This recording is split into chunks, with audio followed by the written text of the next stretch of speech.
Let's move to next chapter, that is target costing. Okay, so target costing क्या है, मैं थोड़ा सा ब्रीफ दे देता हूँ कि ये लेट सपोज मार्केट है, मार्केट में कोई सेलर बैठा है और वो सेल कर रहा है 20 रुपये में, तो हमारा टारगेट भी है हम 20 रुपये में ही सेल करेंगे। और वो प्रॉफिट तो हम 20 रुपये ही, 20 रुपये से ज़्यादा सेल नहीं कर सकते, तो ये हमारा टारगेट प्राइस है, 20 रुपये के अंदर ही सेल करना है। और हमारा अगर प्रॉफिट है 20%, मैं मान रहा हूँ 20% ऑन सेलिंग प्राइस, तो 20 रुपये अगर है तो सेलिंग प्राइस के ऊपर 20% मतलब 2 रुपीज़, सॉरी 20 मतलब हो जाएगा 4 रुपीज़। 4 रुपीज़ अगर हमारा हो जाएगा प्रॉफिट मार्जिन, तो हमारा कॉस्ट हो जाएगा 16। तो ये हमारा कॉस्टिंग कितना आ गया 16। तो ये है टारगेट कॉस्टिंग। टारगेट कॉस्टिंग मतलब सेलिंग प्राइस को पहले टारगेट रख के उससे प्रॉफिट रिमूव करके हमको कॉस्ट पता चल गया 16 रुपये। ओके, और जो पढ़ा है तो पढ़ा है, मुझे कोई बोलने की ज़रूरत नहीं है।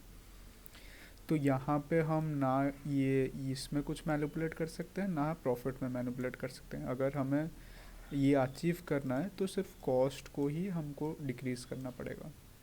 ऐसा नहीं कि 20 रुपये अगर अचीव करना है और हमारा प्रॉफिट कॉस्ट पड़ रहा है 18 रुपये, तो हम प्रॉफिट ही 2 रुपये रख देंगे, वैसा नहीं कर सकते। इसका फिलोसफी ही वही है। ओके, तो अभी मूव करते हैं।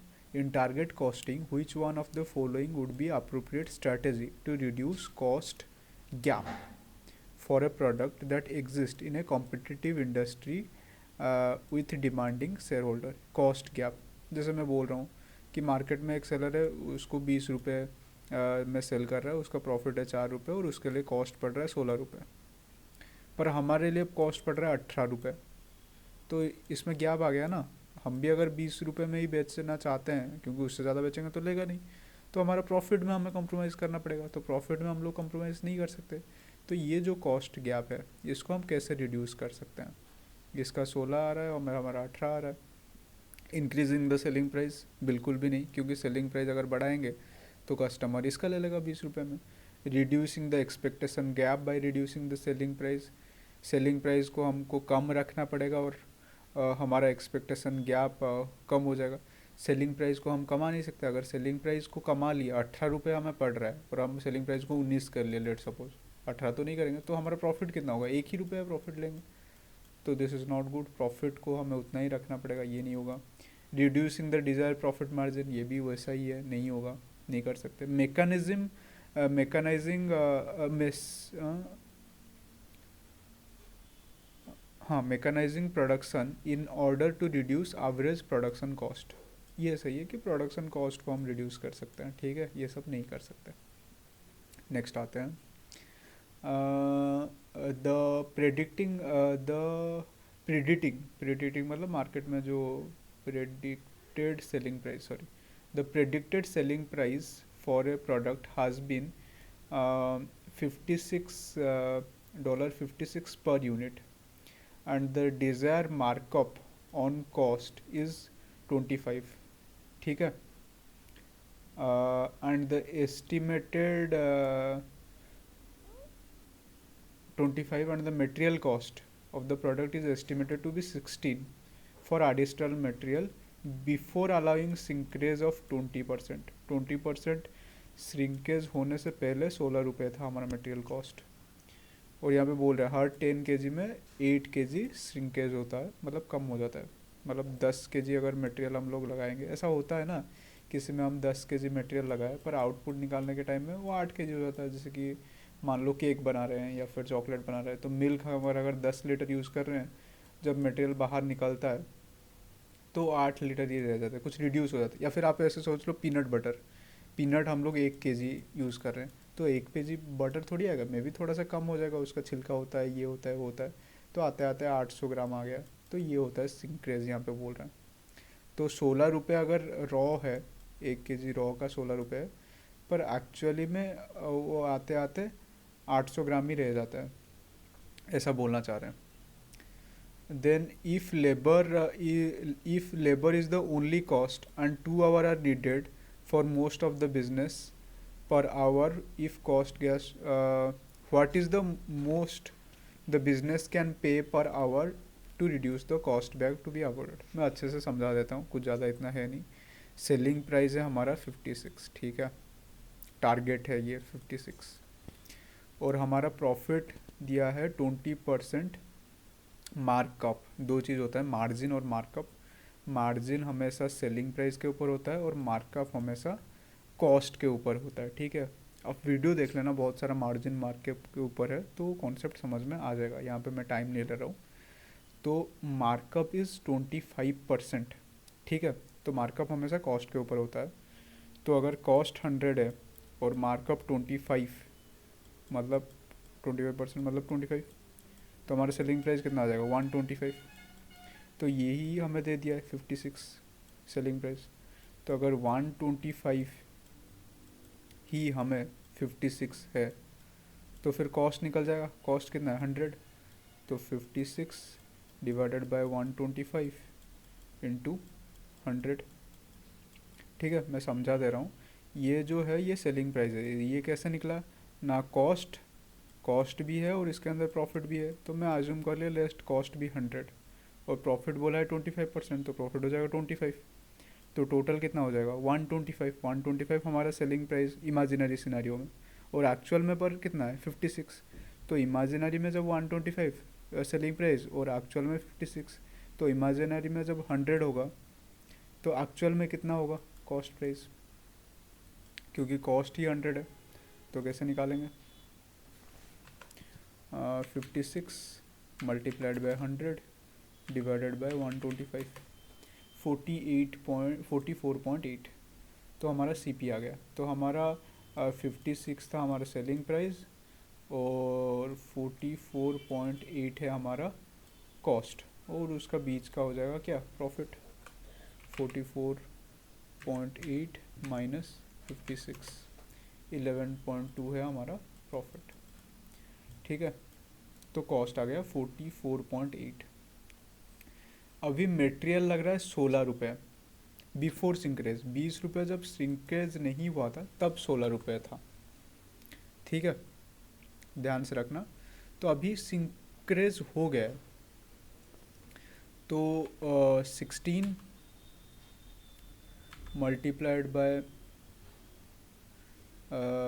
जब सिंक्रेज नहीं हुआ था मल्टीप्लाइड बाय 100 डिवाइडेड बाय 80, तो कितना आ गया 20 रुपये आ गया। जब ये रिड्यूस हो गया तो बढ़ जाएगा, क्योंकि जैसे 1 केजी को 1 केजी मूंगफली या फिर जो भी होता है पीनट को 16 रुपये ले रहा था, अभी इसको जब यूज़ किया 800 ग्राम ही रह गया, तो ये सिंक्रेज हो गया ना। तो सिंक्रेज होने से क्या होगा, बढ़ जाएगा इसका रेट। मतलब 800 ग्राम के लिए भी 16 रुपये यूज़ हो रहा है। आप ऐसे समझो कि 100 के लिए 16 रुपये लग रहा था, ठीक है। अभी सिंक्रेज हो गया 20%, तो 80 के लिए भी 16 ही लग रहा है। तो फिर 100 के लिए कितना, क्योंकि हर तो 100%, तो 60 डिवाइडेड बाई 80 इंटू 100। यही मैं किया यहाँ पे, देखो 60 डिवाइडेड बाई 80 इंटू 100, या फिर पहले 100 किया फिर डिवाइडेड बाई किया, तो 20 आ गया, मतलब आफ्टर यूजेस 20। तो ये जो 44.8 कॉस्ट है उसमें मटेरियल का कॉस्ट 20 है, तो फिर लेबर का कितना है 24.8, ठीक है। हमें क्वेश्चन में वही पूछ रहा है कि लेबर का कॉस्ट पर घंटा कितना है। 24.8 कितना 2 घंटे के हिसाब से है, तो 1 घंटे के लिए कितना 24.8 डिवाइडेड बाई 2, दैट इज़ 12.4। तो 1 घंटे के लिए कितना आ जाएगा 12.4, ठीक है। Which of the following technique is not relevant to target costing? इनमें से कौन सा टारगेट कॉस्टिंग से रिलेटेड नहीं है। वैल्यू एनालिसिस रिलेटेड है, वैल्यू को ही हम एनालिसिस करके ही मतलब हम टारगेट कॉस्टिंग को पहुंच सकते हैं। फंक्शनल एनालिसिस, किसी प्रोडक्ट का सिर्फ फंक्शन, जैसे कार बना रहा है, कार का जो जो इम्पोर्टेंट फंक्शन है, AC चाहिए और हीटेड सीट चाहिए, और क्या चाहिए, रूफ, ये जो क्या होता है उसको बोलते हैं रूफ ओपन होना चाहिए, ये सब बेसिक फंक्शनैलिटी चाहिए, सिर्फ उतना यूज़ करेंगे, आलतू फालतू चीज़ें यूज़ नहीं करेंगे, तो ही हम मार्केट में जो कॉम्पिटिटर जो प्राइस में सेल कर रहा है उसी प्राइस को अचीव कर सकते हैं। तो ये अच्छा चीज़ है। और ये क्या है एक्टिविटी एनालिसिस, हाँ ये भी अच्छा चीज़ है एक्टिविटी। पर ये वेरिएंस एनालिसिस टारगेट कॉस्टिंग से रिलेटेड नहीं है। वेरिएंस एनालिसिस क्या करता है कि बजट और एक्चुअल के बीच में डिफरेंस कंपेयर करता है। तो पर तो हम एक्चुअल तो सेल ही नहीं कर सकते ना। टारगेट में क्या होता है, हम मार्केट में जो प्राइस है उसको उठाते हैं, तो एक्चुअल से कंपेयर नहीं कर सकते। तो ये सब चीज़ें अच्छा है, वेरिएंस एनालिसिस टेक्निक नहीं है, याद रख लेना टारगेट कॉस्टिंग का। Okay, let's move to next. The selling price of product Zigma is set to be 250। तो ये टारगेट प्राइस है, टारगेट इज 250 में हम सेल करेंगे for each unit, and the sale for coming year is expected to be 500 unit. Total 500 unit बेचा जाएगा। The company require a return of 15%। Company को 15% return चाहिए जैसे भी करके on the coming year on A investment of 2,50,000। 2,50,000 अगर वो invest कर रहा है तो 15% उसको चाहिए, 15% इनकम चाहिए। In product Zigma what is the target cost. तो टारगेट कॉस्ट कितना होना चाहिए ईच यूनिट के लिए, तो 15% कितना है, मतलब 2,50,000 का वो निकाल देते हैं। 2,50,000 इंटू 15%, सॉरी ये क्या हो गया, ओके 2,15,000 इंटू 15%, ओके ये क्या नहीं आ रहा, 2,50,000 इंटू 0.15 कर लेते हैं। 37,500 चाहिए उसको। प्रॉफिट सोच लो, रिटर्न मतलब प्रॉफिट 37,500 टोटल। पर हमें क्या चाहिए, पर यूनिट का चाहिए, तो 500 यूनिट वो प्रोड्यूस कर रहा है। टोटल में अगर 37,500 चाहिए और अगर वो प्रोड्यूस कर रहा है 500 यूनिट्स, तो 37,000 डिवाइडेड बाई 500, तो एक यूनिट में कितना उसको प्रॉफिट चाहिए, मिनिमम 75 रुपीज़ का प्रॉफिट चाहिए। और ये यूनिट का सेलिंग प्राइस कितना है, 250 है, तो 250 माइनस 75, 175, तो आंसर आ जाएगा 175। मैं और एक बार फिर से समझा देता हूँ। हमारा पर यूनिट का कॉस्ट दिया है 2,00,000, सॉरी सेलिंग प्राइस दिया है 2,50,000। इससे अगर हम प्रॉफिट को माइनस कर दें पर यूनिट तो हमें कॉस्ट आ जाएगा। तो प्रॉफिट पर कितना है पता नहीं है, तो हमने क्या किया, 2,50,000 का 15% रिटर्न चाहिए, तो 37,500 रिटर्न चाहिए। तो इतना हो गया, हमने मान लिया प्रॉफिट टोटल में। पर 500 यूनिट बना रहा है तो इसको डिवाइड कर दिए 500 में, तो पर यूनिट का प्रॉफिट आ गया 75।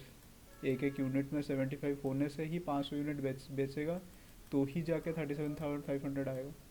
तो अगर एक यूनिट में 75 प्रॉफिट हो रहा है तो यहाँ से प्रॉफिट चीज़ को हटा दिए, तो कॉस्ट आ जाएगा 1,75,000 रुपीज़, ओके, डॉलर जो भी है। Okay, next, let's move to next. VC company is को is a company of optician, चश्मे बेचता है। It provide ranges of service to the public such as eye test, contact lens consultation, and has separate dispensary selling glasses and contact lenses. Patients book appointment with an optician in advance. A standard appointment is 30-minute long, during which an optician will assess the patient's specific requirement and provide them the eye care service they needed. After the appointment, the patient are offered the chance to buy contact lens or glasses from dispensary. तो appointment 30 minute appoint के बाद उनको chance मिलता है कि वो लोग खरीद सकते हैं। तो मेन क्या काम क्या है, 30 मिनट का अपॉइंटमेंट लेते हैं और कंसल्टेंस करते हैं। ये खरीदना बेचना तो इस सवाल से रिलेटेड नहीं है, ध्यान रखना कि ये अपॉइंटमेंट के बाद का चीज़ें हैं कि वो खरीदेंगे या फिर जो भी करेंगे। अभी के लिए तो उनका सर्विस ये है कि वो 30 मिनट का एक क्या करते हैं, कॉन्टैक्ट लेंस उनको सजेस्ट करते हैं, क्या बोलते हैं उसको, 30 मिनट का ये क्या कर रहे हैं, क्या कुछ तो अभी बोल रहे थे ना, हाँ अपॉइंटमेंट ले रहे हैं, ठीक है, ये एक सर्विस है, कंसल्टेंसी, सॉरी 30 मिनट का कंसल्टेंसी कर रहे हैं। तो इस किस तरह का चीज़ है, ये टैंजिबल है, होमोजेनियस है, नॉन पेरिसेबल है, साइमल्टेनियस है। टैंजिबल का मतलब क्या है, जिसको छू सकते हैं, फील कर सकते हैं, देख सकते हैं। तो ये जो सर्विस है, सर्विस कभी भी टैंजिबल होता है क्या, तो ये नहीं होगा। होमोजेनियस सिमिलर टाइप का प्रोडक्ट हम लोग बेच रहे हैं, ऐसा कुछ भी यहाँ पे नहीं हो रहा है कि सेम तरह का प्रोडक्ट हम बेच रहे हैं, तो ये भी नहीं होगा। फिर नॉन पेरिसेबल सर्विस ऐसा है जो पेरिसेबल है, जब भी हम सर्विस देते हैं तभी ख़त्म हो जाता है। सर्विस थोड़ी नॉन पेरिसेबल है, जैसे कि उसको रख सकते हैं बाद में कभी यूज़ कर सकते हैं, तो ऐसा नहीं है, नॉन पेरिसेबल भी नहीं है। साइमल्टेनियस, हाँ, तुरंत ही तुरंत हमें मिल रहा है, ये जो अपॉइंटमेंट है ये साइमल्टेनियस में जाएगा तरह का एक्टिविटी है। Okay, so this is good to go. अभी नेक्स्ट आते हैं, match the stage required to correct the step number to describe the sequence of target costing. Target costing का क्या सीक्वेंस है, तो मैंने बोला था पहले टारगेट होता है। टारगेट मतलब क्या, सेलिंग प्राइस है हमारा टारगेट, उससे क्या करते हैं प्रॉफिट मार्जिन हम रिड्यूस करते हैं। फिर हम उसके बाद क्या करते हैं, कॉस्ट पे आते हैं। फिर कॉस्ट के बाद आने से हम क्या करते हैं कि कितना गैप है हम देखते हैं, और फिर हम कोशिश करते हैं हमारा गैप रिड्यूस करने के लिए। कैसे रिड्यूस करेंगे, फंक्शनल और वैल्यू एनालिसिस करके, ये एक्चुअली में स्टेप है। तो फिर तो नंबर और यहाँ पे लिखा है डेवलप द प्रोडक्ट कॉन्सेप्ट। तो ये सब होने से पहले हमारे दिमाग में तो पहले प्रोडक्ट कॉन्सेप्ट तो आना चाहिए, तो ये हो जाएगा पहला नंबर 1। फिर आएंगे हम सेलिंग प्राइस में नंबर 2। फिर उसके बाद हम देखेंगे प्रॉफिट नंबर 3। फिर हम निकालेंगे कॉस्ट नंबर 4। और फिर हम कॉस्ट गैप देखेंगे नंबर 5। और ये आ जाएगा नंबर 6। ओके, ऐसा एनालाइज करना है, इससे हमारा ख़त्म हो जाता है टारगेट कॉस्टिंग।